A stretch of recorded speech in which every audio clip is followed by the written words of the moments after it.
நீண்ட நாட்களுக்கு பிறகு வீடியோவில் விவசாயிகளை சந்திக்கிறதுல மிக்க மகிழ்ச்சி. விவசாயிகள் அனைவருக்கும் வணக்கம்.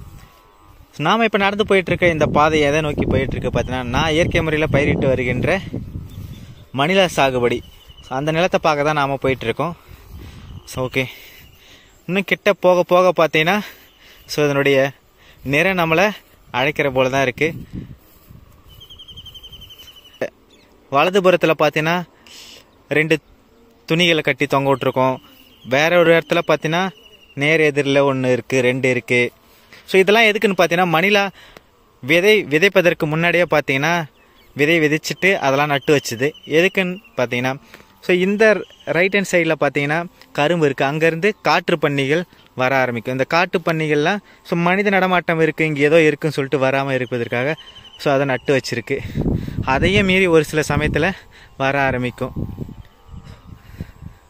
நம்ம பயிர் வச்சிருக்கிற நிலத்தை பார்த்தாச்சு. பார்த்தீங்கன்னா ரொம்பவே பச்சை பசேல்னு இருக்குது. ரொம்ப சந்தோஷமாக இருக்குன்னு தான் சொல்லணும் எனக்கு. ஸோ உள்ளே போய் பார்ப்போம். வலதுபுறமாக இருந்து நாம் இதை ஃபஸ்ட்டு சுற்றி பார்ப்போம். இது ஃபஸ்ட்டு வேர்ஷனான பறவை தாங்கி தான் சொல்லணும். ஸோ வெறும் குச்சி மட்டும் நட்டுருக்கு. இந்த குச்சியில் பார்த்தீங்கன்னா இது பன்னிகள் வராமல் இருக்கிறதுக்காக வச்சுது. இதிலே பார்த்தீங்கன்னா குருவிகள்லாம் அமர்ந்து ஸோ உள்ளே இருக்கிற புழுக்கள்லாம் சாப்பிடும்.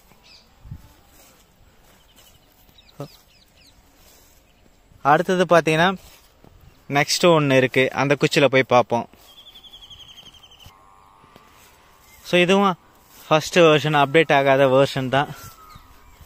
ஸோ இதுக்குள்ளே இந்த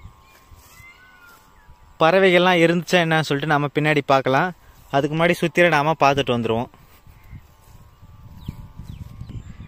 இது பார்த்தீங்கன்னா ரொம்ப கொஞ்சம் உயரமானது. ஸோ இதில் சின்ன சின்ன குருவிகள்லாம் அமரும். நீங்கள் பார்த்தீங்கன்னா இதில் உட்காருதா என்ன சொல்லிட்டு கீழே பார்த்தீங்கன்னா சின்ன சின்ன அதனுடைய எச்சங்கள்லாம் வெள்ளை நிற கலரில் இருக்கும்.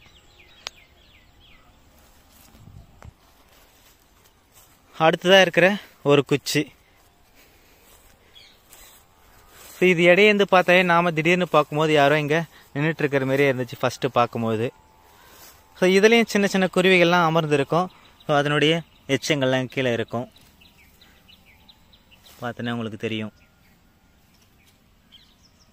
வெள்ளை நிலக்கரில். ஸோ அப்போ இங்கே பறவைகள்லாம் அமர்ந்துருக்கு. உள்ளே இருக்கிற பூச்சி புழுக்கள்லாம் சாப்பிடும். அதான் உணவு சங்கிலி சொல்கிறேன். இந்த உணவு சங்கிலி கண்டினியூஸாக நடந்துகிட்டே இருந்துச்சுன்னா, அதில் எந்த ஒரு இடையூறு இல்லாமல் இருந்துச்சுன்னா நம்மளுக்கு ஸோ விவசாயம் நல்லா செழிப்பாகவும் இருக்கும், நம்மளுக்கு தேவையான மகசூலும் கிடைக்கும். ஸோ அடுத்துதான் நாம் பார்க்க போகிற அந்த ஓல்டு வெர்ஷன் தான். ஸோ அதுக்கு முன்னாடி கீழே பார்த்தீங்கன்னா ஸோ இந்த எல்லாமே இயற்கை முறையில் பயிரிடும் பொழுது எல்லா வகையான உயிரினங்களும் நம்ம நிலத்திலுக்கு கண்டிப்பாக வரும்.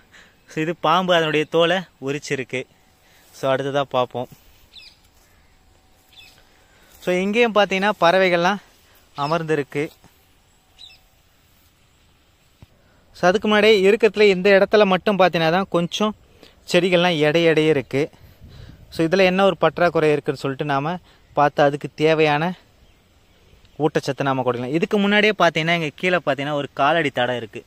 ஸோ இது என்ன காலடி தடம்னு பார்த்தீங்கன்னா நம்ம ஆல்ரெடி சொல்லியிருக்கோம். ஸோ இந்த கரும்பு தோட்டத்தில் இருந்து சரி, ஸோ எங்கெங்கெல்லாம் புதிராக இருக்கோ அந்த இடத்துலலாம் இருந்தும், அப்படி இல்லைன்னா இந்த சைடு இங்கேருந்து காட்டு பன்னிகள்லாம் வரத்துக்கு அதிகமான சான்சஸ் இருக்குது. ஸோ அந்த காட்டு பன்னியுடைய காலடி தடங்கள் தான். ஸோ நம்ம தடத்தை நோக்கிக்கிட்டே போவோம் பாருங்கள். ஸோ நாய்கள் கால் பார்த்தீங்கன்னா கொஞ்சம் சின்னதாக இருக்கும், இது அதை விட பெருசாக இருக்குது. ஸோ இன்னும் மணிலா செடிகள்லாம் காய்கள் அதிகமாக பிஞ்சு விட்டு பெருசாக ஆரம்பிச்சிருச்சுன்னா ஸோ இதில் தோன்றதுக்கான வாய்ப்புகள் நிறைய இருக்குது. அதுக்கு முன்னாடி பார்த்தீங்கன்னா நம்ம சுற்றிற சின்னதாக குச்சியாலான சின்ன சின்ன குச்சிலாம் கட்டி நம்ம கயிறுலாம் கட்டிடலாம், வராத அளவுக்கு. தடையாக இருந்துச்சுன்னா வராது. அப்படி இல்லைன்னா நீங்கள் மீன் அமிலம் தெளிக்கிற போது பார்த்தீங்கன்னா ஸோ வரத்துக்கு அதிகமான வாய்ப்புகளே இல்லை. நாம் எப்படி பார்த்தீங்கன்னா ஒவ்வொரு பயிரை எப்படி பார்த்துட்ருக்கோமோ அதுங்க கரெக்டாக அதுக்கேற்ற மாதிரி அதுக்கான உணவை இன்னும் கொஞ்ச நாள் போனால் இந்த இடத்துல இருக்குன்னு சொல்லிட்டு அதுங்க நோட்டம் விட்டு போகுதுன்னு தான் சொல்லணும்னு நினைக்கிறேன். அடுத்தது நாம் பார்க்க போகிறது அப்டேட் வெர்ஷன் 2.0. ஸோ இது பார்த்தீங்கன்னா இடையில் ஒரு சின்ன குச்சி கட்டிருக்கு, வேறு எதுவுமே இல்லை. ஸோ இந்த 2 சைடில் பார்த்தீங்கன்னா எதனா ஒரு சைடில் குருவிகள் அமர்ந்துருக்கும். ஸோ நீங்கள் அப்படி அமர்ந்தாலும் இந்த ஸ்ட்ரெயிட்டாக நிற்கிறதுல கூட சைடாக குருவிகள் அமர்ந்து உள்ளே இருக்கிற பூச்சிகளை சாப்பிடும். ஸோ இந்த இடத்துலையும் பார்த்தீங்கன்னா பூச்சிகளில் சாப்பிட்றதுக்கு பறவைகள் வந்துட்டு போனதான தடயங்கள் நமக்கு தெரியுது. ஸோ அடுத்ததான் வெர்ஷன் 3.0. ஸோ ரொம்ப நீளமாக 2 சைடும் குச்சி வச்சு சென்டரில் ஒரு குச்சி வச்சு கட்டியிருக்கு, வேறு எதுவுமே இல்லை. ஸோ இந்த இடத்துலையும் பறவைகள்லாம் கொஞ்சம் அதுக்கு சௌகரியமாக இருக்கும். ஸோ மின்கம்பங்கள்லாம் பார்த்தீங்கன்னா இந்த நிலத்தில் இருக்கிற மின்கம்பங்களில் உட்காந்து சாப்பிட்ற மாரி கொஞ்சம் ஒரு கம்ஃபர்டபுளான இருக்கும். ஸோ இதில் பார்த்தீங்கன்னா நிறைய பறவைகள் இருந்திருக்கு. ஸோ நீங்கள் பார்த்தீங்கனாலே தெரியும். ஸோ இங்கே கீழே பாருங்கள், அதனுடைய எச்சங்கள்லாம் இருக்குது.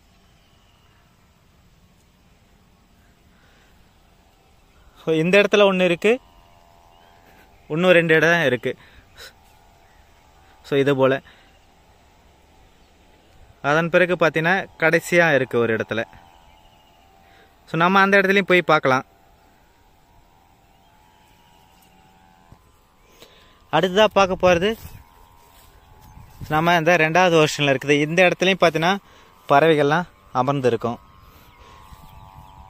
ஸோ இவ்வளோ பறவைகள் மட்டும் வச்சு தான் நம்ம விவசாயம் பண்ண முடியுமா, இல்லை அதுக்கான மகசூல் அதிகமாக இருக்குமா? இன்னும் நிறைய விஷயங்கள்லாம் இருக்குது. இதுக்கு முன்னாடி விதை விதைக்கிறதுலேருந்து என்னென்னலாம் பண்ணோம், எந்தெந்த மாதிரியான ஊட்டச்சத்து கொடுக்கறதுக்கு வளர்ச்சி வைக்கி கொடுத்தோம், மேலும் வளர்ச்சி வைக்கி கொடுத்துட்டோடனே அதுக்கப்புறம் பூச்சிகள் புழுக்கள் வராமல் இருக்கிறதுக்காக முன்னெச்சரிக்கை நடவடிக்கையான என்னென்ன மாதிரியான தெளிப்புலாம் நாம் தெளிச்சன்றது அடுத்தடுத்த வீடியோவில் நாம் பார்க்கலாம்.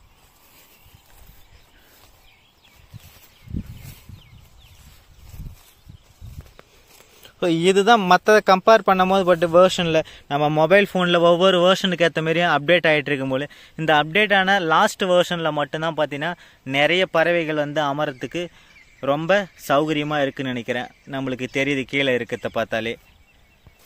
பட் இன்ஸ்டண்ட்டாக செய்கிறதுக்கு ஒரு சின்ன குச்சி மட்டும் நாம் நட்டுடலாம்.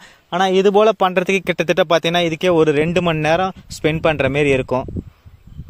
ஸோ அதெல்லாம் எப்படி நாம் செய்யலாம் சொல்லிட்டு விவசாயம் செய்யாதவங்களுக்கு அது கொஞ்சம் புதுசாக இருக்கும். ஆல்ரெடி விவசாயத்திலே இருக்கிறவங்களுக்கு இது ஒரு சின்ன சாதாரணமாக ஜஸ்ட் ஒரு சின்ன 2 குச்சியை கட் பண்ணிவிட்டு இடையில் ஒரு குச்சி கட்டுறது தான் இதனுடைய வேலை. நாம் இந்த வீடியோ எடுக்கிறதுக்கு முன்னாடியே பார்த்தீங்கன்னா பறவைகள்லாம் எல்லா இடத்துல ஒரு 3 இடத்துல பார்த்தீங்கன்னா இந்த அமர்ந்துட்டு இருந்து கீழேயும் பறவைகள் இருந்துச்சு. ஸோ மனித நடமாட்டத்தை பார்த்துட்டு உடனே தான் அது போய்கிடுச்சு. ஸோ அதனுடைய இருப்பிடத்தில் எப்படிலாம் இங்கே இருந்துச்சுன்னு சொல்கிறது நம்ம அந்த எச்சத்தை வச்சு மட்டும் தான் நம்ம இப்போ பார்த்துட்ருக்கோம்.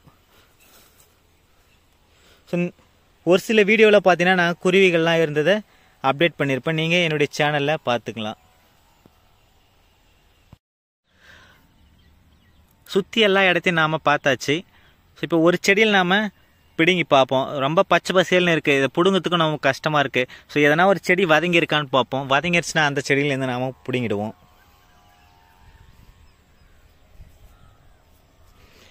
சுத்திர பார்க்கலாம், எங்கேயும் தென்படலை.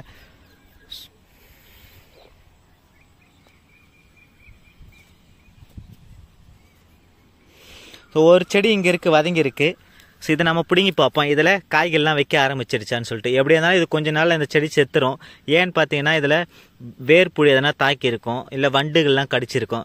சப்போஸ் வண்டு கடிச்சிருந்துச்சுன்னா மெட்டாரைஸ் நீங்கள் தண்ணீர் பாய்ச்சும் போதே பாய்ச்சலாம். வேர்ப்புழு தாக்கி இருந்துச்சுன்னா பேசிலோமைசிஸ் அப்படின்னா வேமு, ட்ரைகோடர்மா அப்படி போன்ற நுண்ணுயிரிகளை நீங்கள் கொடுக்கலாம். நம்ம பிடுங்கி பார்ப்போம்.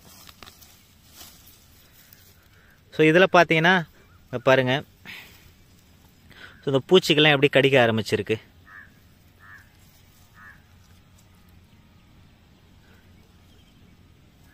ஸோ வெய்ய காலங்களில் இது நிறையவே இருக்கும். ஆனால் இதுக்கு முன்னாடி மாதம் ஒரு டைம் பார்த்தீங்கன்னா இதுக்கு சூடோமோனஸ் கொடுத்ததுனால ஓரளவுக்கு சொல்ல முடியாது, நிறைய இடத்துல இல்லை. கடைசியாக பயிர் பண்ணும்போது பார்த்தீங்கன்னா நிறைய இருந்துச்சு. ஸோ அதனுடைய அனுபவத்தின் மூலமாக பார்த்தா முன்னெச்சரிக்கையாக இதில் நம்ம மாதத்துக்கு ஒரு முறை சூடோமோனஸ் கொடுத்தாச்சு, தண்ணி பாய்ச்சும் போது எப்பொழுதும். உள்ளே இருக்கிற எதனா ஒரு செடி நாம் பிடுங்கி பார்ப்போம், ரொம்ப அடர்த்தியாக இருக்கிற இடத்துல.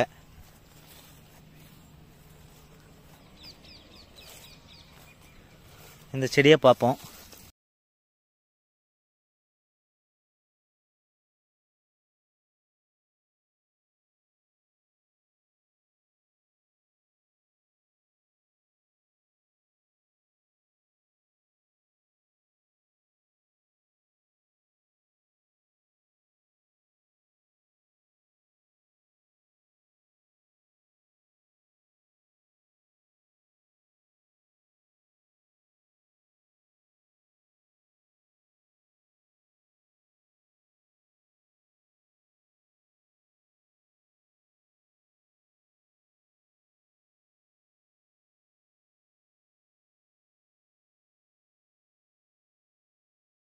மேலே இந்த செடி பார்த்தீங்கன்னா இந்த காயலுடைய வெயிட்டு மற்ற கம்பேர் பண்ண இதுக்கு முன்னாடி நான் 3 வருஷமாக பயிரிட்டுருக்கேன். ஸோ இதனுடைய வெயிட் பார்த்தீங்கன்னா மற்றதை விட இப்போ பார்த்தீங்கன்னா கண்டினியூஸாக எல்லா விதமான ஊட்டச்சத்துக்களும் கொடுத்து வரதுனால அது பிடுங்கி பார்க்கும் போதே எனக்கு கொஞ்சம் வெயிட்டாக இருக்குது. நம்ம ஃபைனலாக இதை எப்படி ஜட்ஜ் பண்ண முடியும்னா கடைசியாக நம்ம மகசூல் எடுத்துகிட்டு போன வருஷத்தோட எப்படி கம்பேர் பண்ணி பார்க்கும் போது நல்ல மகசூல் வந்திருக்கா தான் பார்க்க முடியும். நம்ம இதில் இருக்கிற காய்கள்லாம் பிரித்தாச்சு. எண்ணி பார்க்கும்போது கிட்டத்தட்ட பார்த்தீங்கன்னா இதில் 17 காய்கள் இருக்குது. மேலும் பார்த்தீங்கன்னா பிஞ்சிகள் ஒரு 2-3 இருக்குது. நம்ம 15லேருந்து 20 வந்தாலே ஓரளவுக்கு நம்மளுக்கு நம்ம கொடுத்த எஃபர்ட்டுக்கு தேவையான உற்பத்தி ஆகிருக்குன்னு தான் அர்த்தம். நாம் வெயிட் பண்ணி பார்க்கலாம்.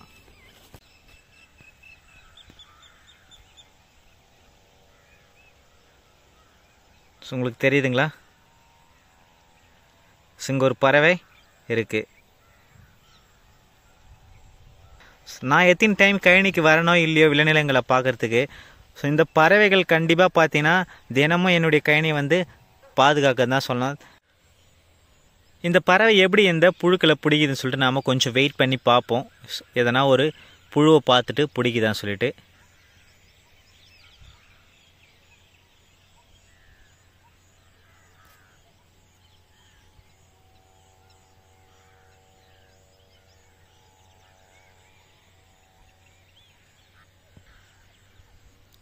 அதனுடைய பொசிஷனை மாற்றிக்கிச்சு, இந்த சைடில் இருந்துச்சு. ஸோ அடுத்த வெர்ஷன் 2.0 வந்திருக்கு. ஸோ இந்த இடத்துல ஏதோ ஒரு புழு இருக்குன்னு தான் சொல்லணும். சரி, நம்ம வெயிட் பண்ணி பார்ப்போம்.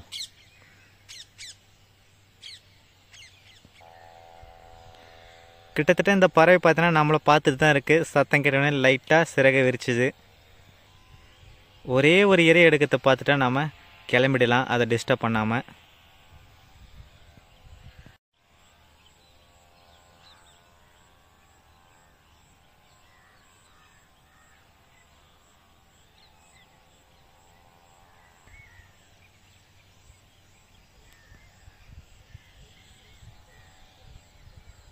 பாருங்கள், செடியில் போயிட்டு ஒரு பூச்சோ புழுவோ எடுத்துகிட்டு மேலே போய் உட்கார ஆரம்பிச்சிச்சு. ஸோ இதுக்கு மேலே நம்ம டிஸ்டர்ப் பண்ண தர அதனுடைய வேலையை பார்க்கட்டும். நான் கழனிக்கு டெய்லியும் வரணும் இல்லையோ, இங்கே இருக்கிற பறவைகள் பார்த்திங்கன்னா எனக்கு முன்னாடியே இங்கே கழனிலாம் சுற்றி பார்த்துட்டு எனக்கு உதவியாக இருக்குதுன்னு தான் சொல்லணும். கண்டிப்பாக அதுக்கு வாய் இருந்துச்சுன்னா கேட்குறதுக்கு எனக்கு சம்பளம் கொடுடான்னு கேட்டாலும் நாம் கொடுத்து தான் ஆகணும். அடுத்த ஒரு வீடியோவில் உங்களை சந்திக்கின்றேன். நன்றி.